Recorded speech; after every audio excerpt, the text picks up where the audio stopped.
Hey guys, how y'all doing? I'm here to give you guys a recap on the chapters of Nanatsu no Taizai 248 and 249. Now, I was waiting for 249 to become translated so I could do 248 recap with it. The reason being is because I couldn't do 248 because I was a little bit lazy after I got home from vacation, and I was just wanting for 249 of Nanatsu no Taizai to be translated, which I should have done a recap later when I gotten home, but aside from that, yeah. So if anything else, let's go. On 248, I'm gonna do a recap on first.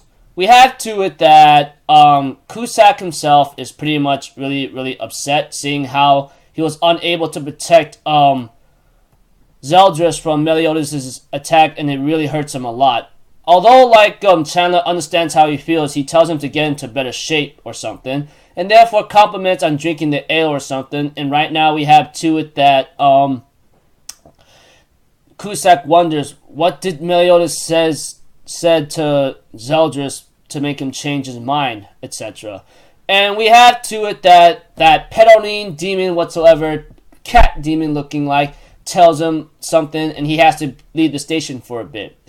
We have to it that Chandler, on the other hand, is daydreaming about Meliodas being worthy of being the Demon King. But not only that, the only thing he's really upset is that woman. And we have to it that there's a scene with Elizabeth and Meliodas, and Elizabeth tells Meliodas, "Come on, you have to rethink this. You can't just become Demon King right away." And Meliodas tells Elizabeth, "This is the only thing I have left, and you have to understand, I will break this curse no matter what it takes. That's the promise I made to you." And we have to it that Elizabeth therefore confesses by saying, "But I'm scared of dying rather than what I'm scared of is being reincarnated and forgetting all my current memories. I'm scared of forgetting about father and my older sister and Hawk, Deanne, Elaine, everyone about the 7 deadly sins. But the most thing I'm scared of is that I will never see you again." And that's what Elizabeth is most scared about. And she tells Meliodas by saying, "If you break this curse, you might be able to save me, but I might also lose my memory. Besides, you of all people must know what happens if you become a Demon King, right?" And Meliodas explains to Elizabeth the Demon King's power is very strong and great, which means I will most likely I will not be able to stay in this world, Britannia, or anywhere else anymore. And we have to it that Elizabeth asked Meliodas, "Then what's the point of breaking this curse supposed to be? I don't want to live in this world without you." And we have to it that Meliodas tells Elizabeth, "You don't even have to worry about that, because you know why? Every time you're reborn through your mother, the Supreme God's curse, you will have to love me yet your love for me will be imprinted into you. Once that curse is broken, then all those feelings will be wiped clean as well, so you don't even have to worry." Even Elizabeth says, "Are you seriously saying that? The love for me, my feelings for you is manufactured by someone else?" And then Meliodas explains to Elizabeth, "If not, then it would be impossible, wouldn't it, for you to only love me every single time that you're reborn?" And Elizabeth explains that, "Then you should have let it stay that way and just let me be. After all, I'll forget everything after I was reborn anyway. So then you could have just lived your life falling in love with someone else, huh? Is that the case?" And Meliodas explains to Elizabeth while he somehow transforming back, looks like he transformed into yourself, and says, "I can't help it." And Meliodas explains to Elizabeth, whatever it is, whether you are a goddess or whether you are a princess of Leonis, I love all of you, no matter what I do. And therefore Elizabeth hugs her and hugs him in great sorrow and crying happiness possibly, and says, "I know it for sure too that all 106 Elizabeth that in me as the princess of Leonis, every time I fell in love with you through my own will, Meliodas, there's still time. Why don't we try to figure out another way for all the other 7 deadly sins?" Even Meliodas tells Elizabeth, "I always loved you just so much that I could hardly even handle it. Every time I touch you like this, my heart would beat like crazy. I couldn't do anything to stop it," as Meliodas explains to Elizabeth when Elizabeth was hugging him. And now he even confesses where he's at right now and says, I don't even feel a damn thing now. Nothing at all. Even now, he transforms into his assault mode right now, etc. So it looks like to me this assault mode that Meliodas has that he used a while ago to break out Melascula's cocoon, etc. We all knew that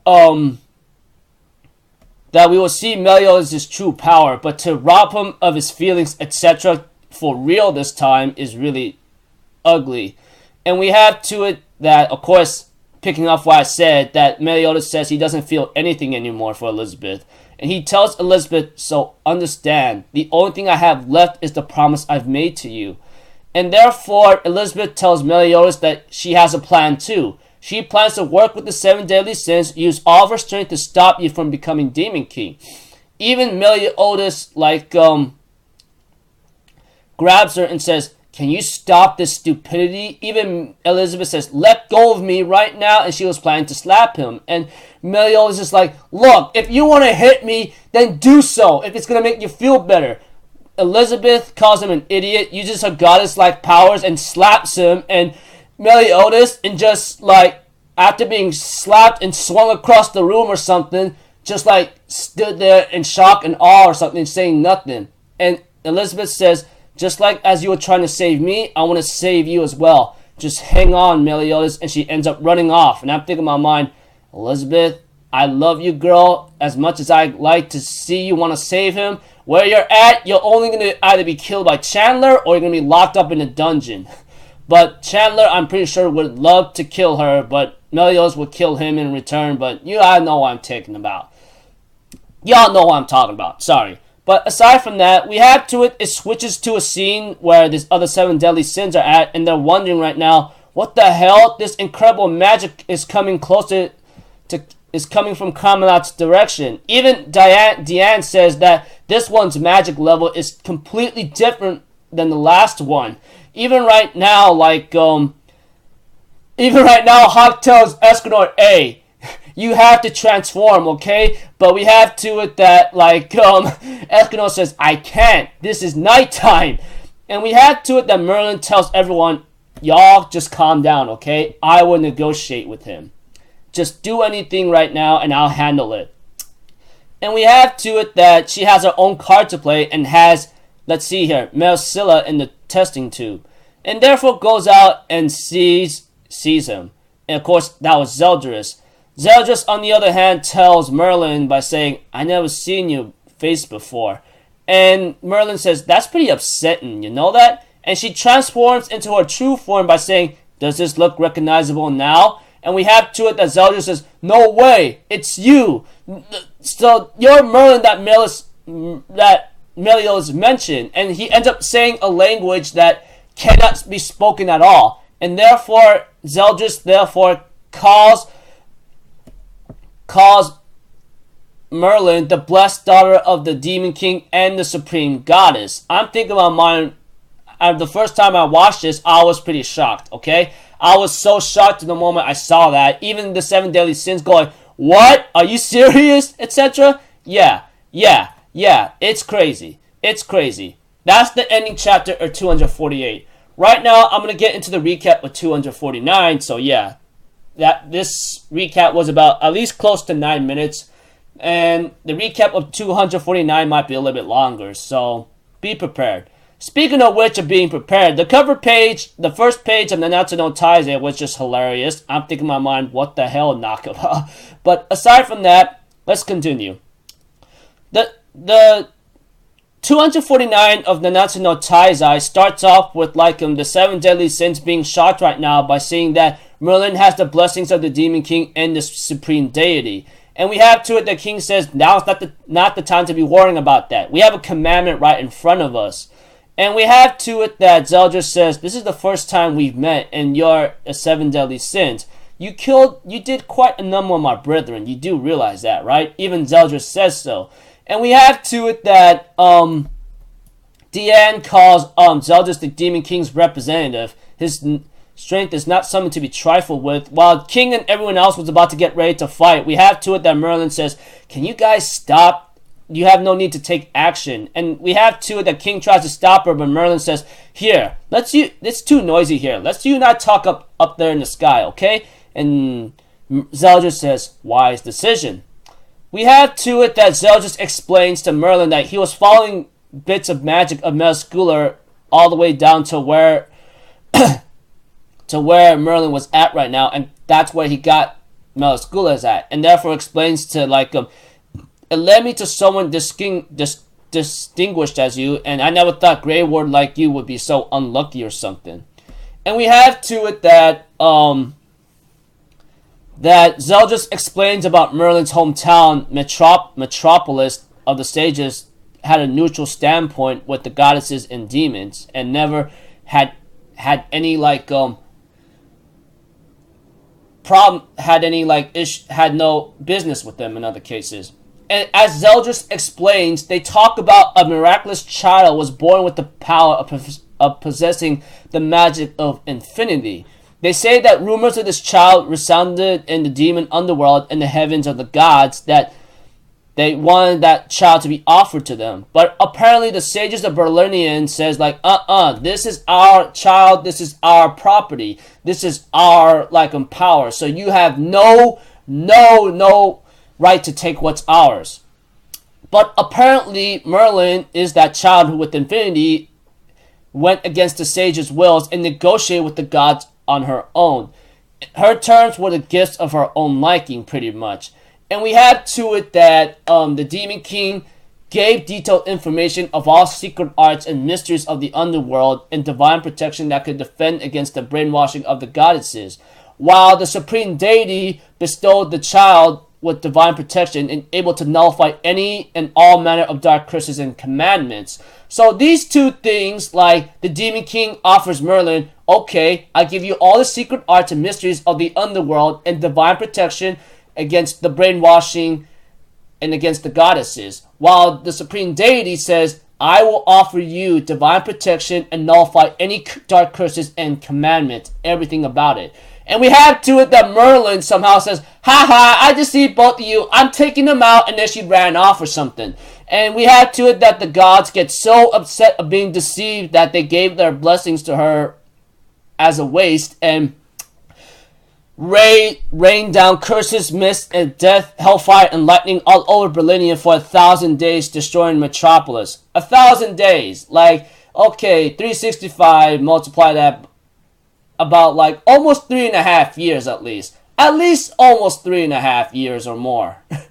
I mean, or 2.5 years. Because it's in our timeline, 1,000 days, divide 1,000 by 365, that's that's at least around 2.5 days at most, hopefully. I don't know, because 3 times 365, you guys know what I'm getting at here.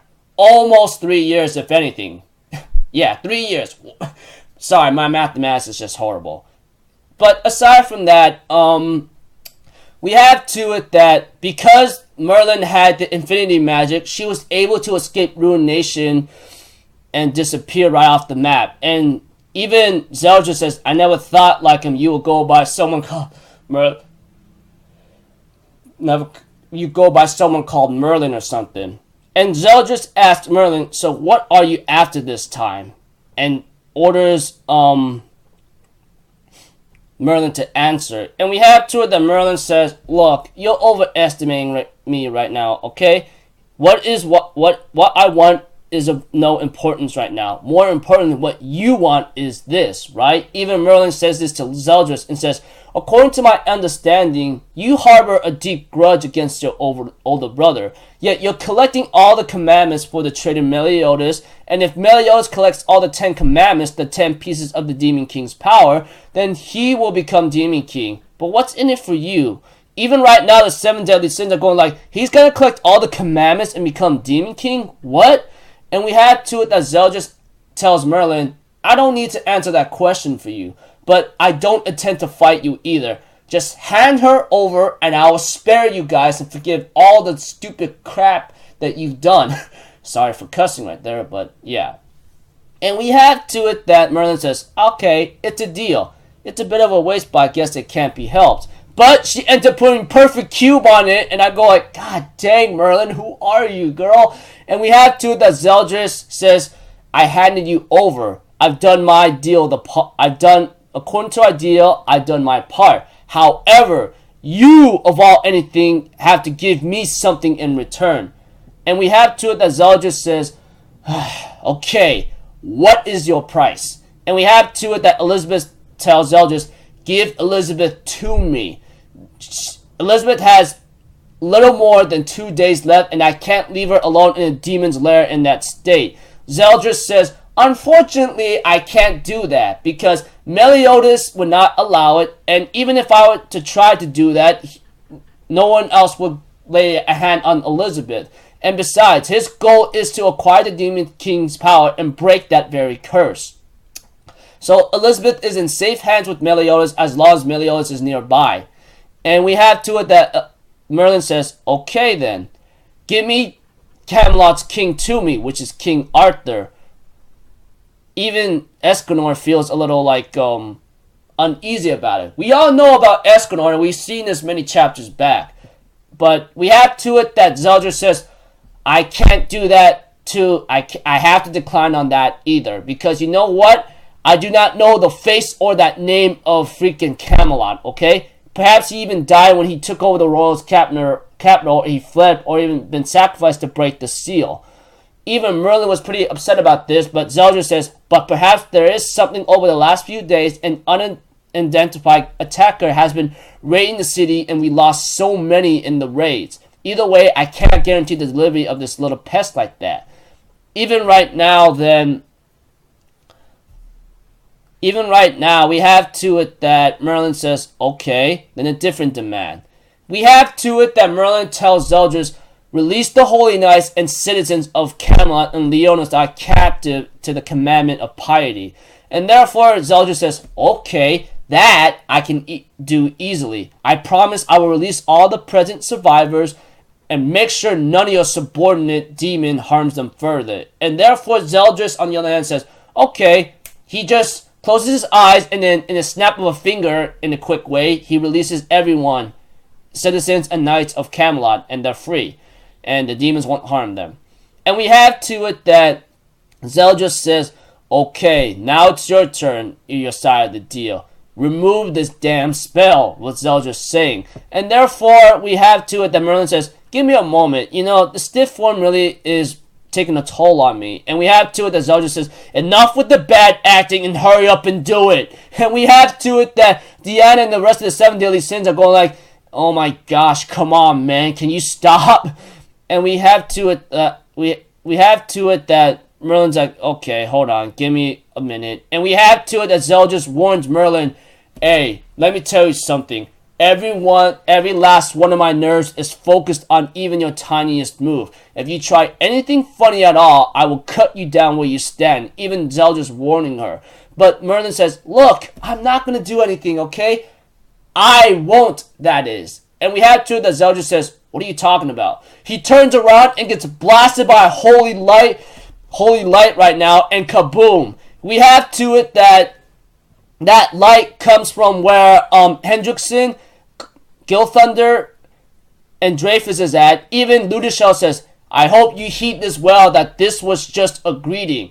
Even Ludichel blasted Zeldris so hard right now in Margaret's body. Right now, it's about to be a freaking war right now. Right now, it's going to open up a new holy war. And we have to it that the next chapter is called Composition. So yeah, 248. Like I said, that chapter right there is just like just the thing with Meliodas and Elizabeth, which was the main focus a little bit on that chapter, with Cusack being upset, not able to protect Zeldris. And the ending of 248 of chapter 248 of Nanatsu no Taizai is Merlin being blessed by the Demon King and Supreme Goddess. A lot of people speculated that Merlin was the daughter of the Supreme King and of the Demon King and the Supreme Deity. But I'm really glad that's not the case, because the goddesses and demons really hate each other. Let's not forget that. And we get to know a history about Merlin herself being the one who could turn the tide of war in the demons versus the goddesses. But of course, Merlin, on the other hand, took both the blessings and ran off like hell. And we have to it that Merlin tried to make a negotiations with give me Elizabeth to give me the King of Camelot, but Zeldris says he can't do any of that. So Merlin tells him release the citizens and Holy Knights of Camelot then. And Zeldris does so, but Merlin bought enough time right now, and even allowed Ludoshel to launch a powerful attack at Zeldris from afar, from where Hendrickson, Gilthunder, and Dreyfus is at. So yeah. Talk about some intense chapter, though. Really, talk about some major intensity of a chapter. So, yeah, I don't know what's really about to happen to the next chapter, but it's going to be really crazy. So, until then, I will see you guys in my next video. So, I'm Alpha Zero, people. Have a good day, and I'll see you guys next time, alright? Peace out. Bye-bye. Toot-toot-toot!